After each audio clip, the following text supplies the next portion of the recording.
Welcome to the audiobook of The Great Housing Hijack. Chapter 21, Favoured First Home Buyers. A quote: "The starting point for a first home buyer is to get a good job that pays good money. If housing were unaffordable in Sydney, no one would buy it." End quote. That's from Joe Hockey, former federal treasurer, in June 2015, touching on a cultural nerve of first home buying, and quoted by Latika Burke in the Sydney Morning Herald. Let's begin. Joe Hockey understands the property market. First home buyers who make good money do buy homes every year. He also understands that the concept of affordability makes little sense. Hockey's comments generated a media backlash because he touched a cultural nerve.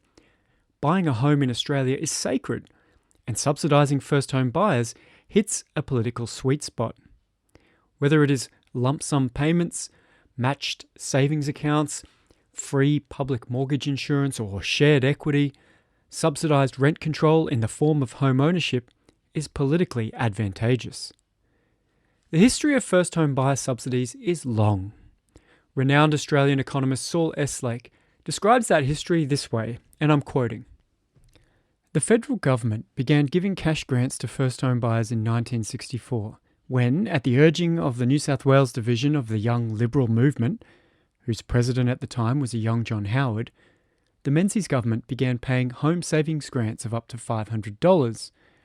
These grants were given to married or engaged couples under the age of 36, on the basis of $1 for every $3 saved in an approved form in the 3 years before buying their first home, provided that the home was valued at no more than $14,000.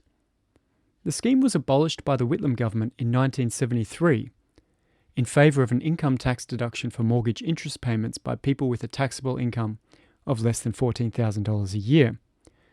It was reintroduced under the name of Home Deposit Assistance Grants, without the age or marriage requirements and the value limits, and with a larger maximum grant of $2,500 by the Fraser government in 1976.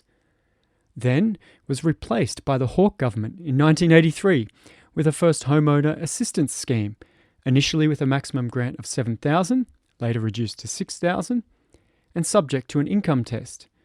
This was abolished by the Hawke government in 1990 and then reintroduced as the first home owners grant by the Howard government in 2000, without an income test or upper limit on the purchase price of homes acquired, ostensibly as compensation for the introduction of the GST, even though the GST only applied to the purchase of new homes and not to existing dwellings, which the majority of first buyers purchase." End quote. Despite the decades-long policy approach, home ownership has declined from its 71.5% peak in 1971 to 66% in 2021, with only a minor cyclical variation. The political logic behind subsidising first home buyers is clear. There are relatively few first home buyers per year, typically around 100,000. Out of the 11 million total dwellings, only about 0.9% of homes, new and existing, are sold to first home buyers each year. Compared to this, there are 3.1 million renter households in the private market. A first home buyer subsidy only needs to go to a very small number of households, and it leaves the broader rental market unchanged. Of course, there are some political drawbacks. If I were a renter not in a financial position to buy a home, I would wonder why I am paying taxes to subsidise the home buying of others who may be financially better off than me. How is it, though? This was a free sample of the audiobook of The Great Housing Hijack. To get full access, sign up as a paid subscriber at fresheconomicthinking.com.